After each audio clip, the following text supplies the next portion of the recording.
Hi, I'm Kalilah Reynolds, and welcome to another episode of JN Talking Wealth, brought to you in partnership with the JN Group. If you're interested in achieving financial freedom and building generational wealth, this is the program for you. Stay with us.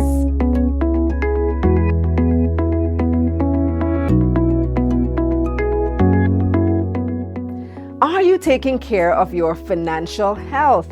Yes, financial wellness is a concept, and it's about much more than the size of your account.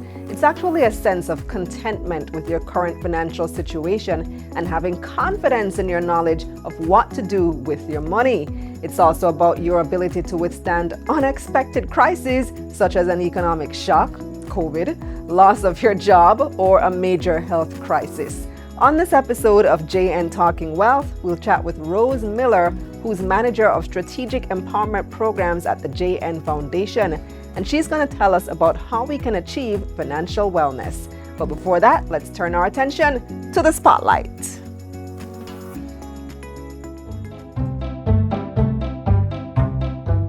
Okay, so one of the things that we have been exposed to growing up is managing finances. Maybe not on a large scale when we were younger, but the moment you start school, you have to budget the money that I get. Sometimes I got money, lunch money for the week, and anything else I want, I had to budget from that. And as I got older, during high school and university where there were more expenses, it became a bit more practical where I definitely had to be more strategic in managing my finances. So it's something that I've been doing from a young age. But when I touched university, I had to become more serious about this. And then, especially when I started working. Well, to be truthful, I am still learning how to manage my finances. But initially, I wanted to have better money management. So I looked in how to do so on the internet, and I found things that work for me. Basically by budgeting the stuff that I am going to need money for and putting the rest aside for rainy day. About 50%. Because I will put down a money for savings, and then me ending up have to always go back in there for some reason or the next. It's a learning curve. Where I am now, it's very different from before. Even in the past 2 years, no more than ever, I have to be more strategic in managing my finances, especially since I've just graduated from university and I have more bills and more responsibility. So I think right now I'm more successful in comparison to a couple of years back. But on a scale of 1 to 10, I'll probably say like a 6 or a 7 because I want to become better at this. Yeah. Well, not as good as I want to be, but I think with the little resource that I have now, I definitely prioritize just diversifying my assets, especially what's been happening in the financial sector. And so I think I put pretty good effort into just daily budgeting and managing how I spend my expenses. Hi, Rose. How are you today? I'm great, Kalilah. I'm so glad to have you here on JN Talking Wealth. So let's start by explaining what is financial wellness. Financial wellness, I want to say it's a state that we're in where we have all our plans together financially. So whether it is your emergency fund is in place, whether it is you are effectively budgeting so you can achieve your financial goals, whether it is that you have taken out insurance to protect your asset, or making plans for your children for school, whatever it is, you have your ducks in order. Your finances are in place, nicely balanced and healthy. And why is this so important? It is crucial. And I want to start at the peace of mind it gives us. When we are in a healthy financial place, we have that peace of mind. That's not the only thing that can bring us peace of mind, but it surely does help. And so when you have that peace of mind, next thing that happens is you get a certain amount of flexibility. Mm-hmm. So you can do stuff, right, that requires money, because we all have our financial goals and they all have a price tag. And so when you are financially well off, you can do some of the things. You can take advantage of opportunities. you can do so much more. Okay, so we know how to take care of our physical health. We always hear, proper diet, regular exercise. How can we take care of our financial wellness? I want to start at the beginning. And my beginning is take responsibility for your financial education, because that's going to really set you up on this financial wellness journey. So start there. And as you do that, can I also encourage my listeners to also share this knowledge? Bring others along with us, because that's important. We're after a movement of people who truly understand what finances are all about, how to be well financially, and so the country will benefit in the long run. So take care of your financial education. Also utilize the tools that are available to you to get there. Do your budgeting. Definitely make sure you have an emergency fund, because that's going to help you to absorb shocks. It's going to make you more resilient in the face of anything. If you have cash, or make sure you have cash that you can translate. Make sure you have, make sure you have assets rather that you can turn into cash in the event of something happens. And we all saw that during COVID. The people who made it were the people who actually had cash. They had emergency fund to start out with, and when that ran out, because COVID was around for a while, then they had cash from assets that they could have liquidated. Right. That's such an important point, because people have assets, but then if you can't sell it, you can't exchange it for cash quickly in case of an emergency, then you're stuck. Yes, you are stuck. And you are not furthering the cause of one of the reasons why you have these assets, because that's one of the reasons. If you're in a little spot, then you can actually turn your assets into cash. Right. So that brings me to my next point then. How does financial wellness connect to wealth? Like I said before, it is a journey, and we want people to start early. Financial wellness translates to wealth over time, because wealth means different things to different people. I can be wealthy because I'm able to pay my bills, because I can change my car, I can take my trips and so on. But for somebody else, it might be that unless they have several houses, and they don't consider themselves wealthy.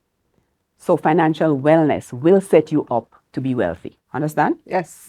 Perfect. So once you're doing all the things that you need to be doing, your emergency fund is in place, you are covering your assets, because that's another thing, Kalilah.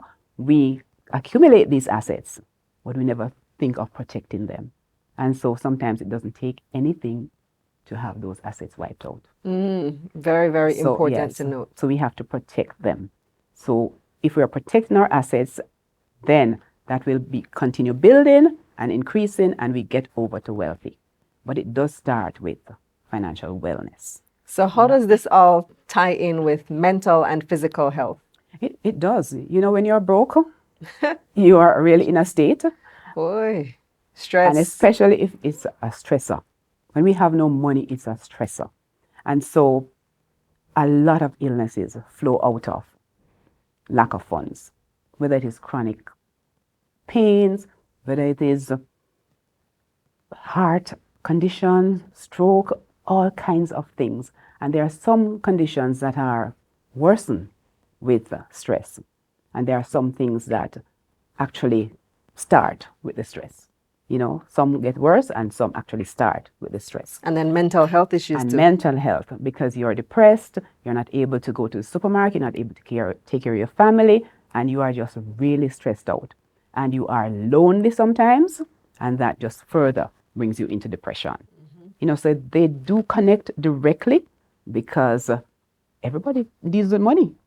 And when you don't have it, everybody is concerned, and implications are far-reaching. Yeah, anxiety is another one. Anxiety. So people start worrying about the future, worrying about money problems, how they're going to pay for this, how they're going to pay for that. Ooh, it's a lot. It is a lot. It is a lot. So your best bet is to start on your wellness journey. So speaking of wellness, how do I protect my finances in the event of a health crisis? I want to say that do that before you get into the crisis. Because in pretty much the same way you cannot protect a house that's on fire, you need to be protecting your finances ahead of this health crisis. And you do that I want to go straight up to insurance because insurance is underestimated when it comes to protection. But that's one of the key things that insurance does. And so protecting your health, you need a health plan or two, a good health plan or two to do that. And make sure that every single member of your family is covered with like critical illness plans. Because like I said before, you could have this accumulation of wealth and it really does take just one illness to wipe it all out. So protect ahead of the crisis.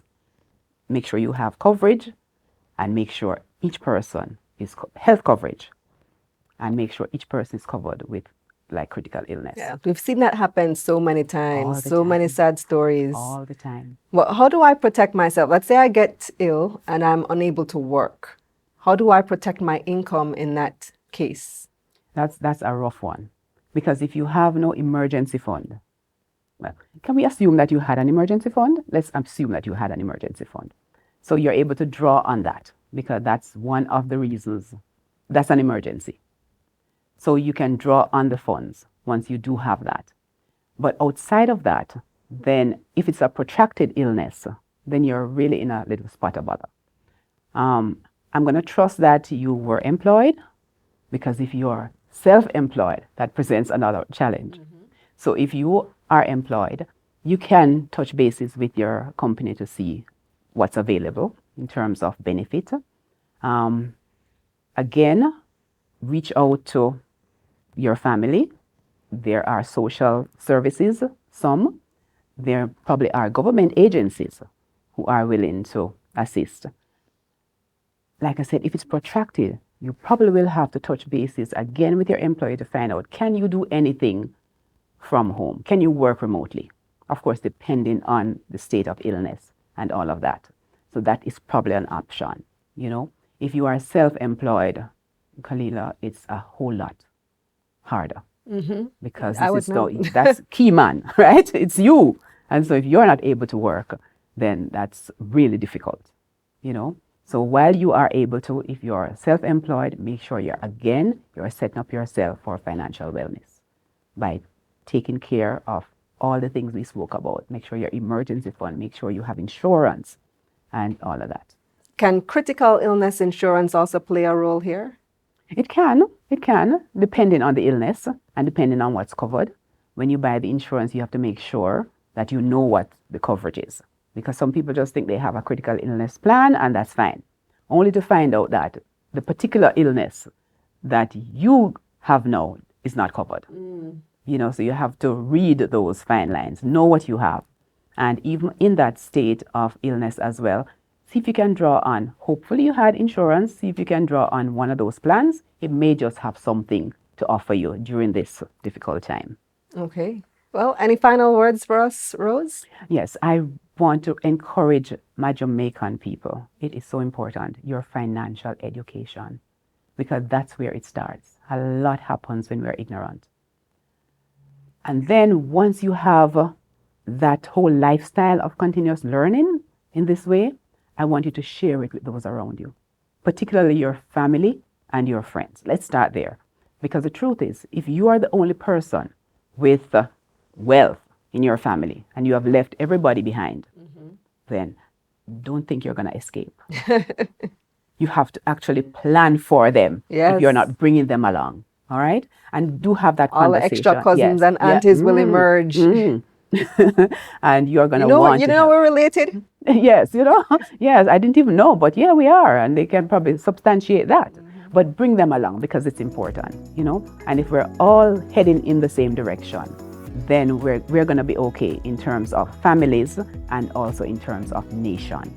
Because the nation is waiting for people who truly understand the importance of our saving and investing so that we can achieve our goals as a people and as a nation.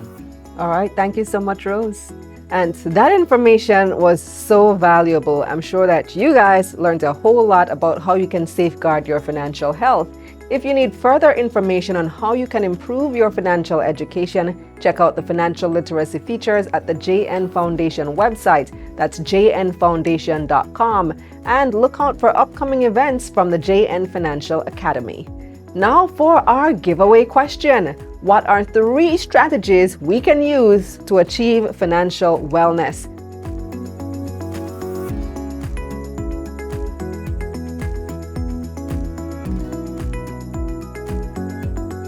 The first person with the correct answer will receive a gift certificate valued at $50 US. Good luck!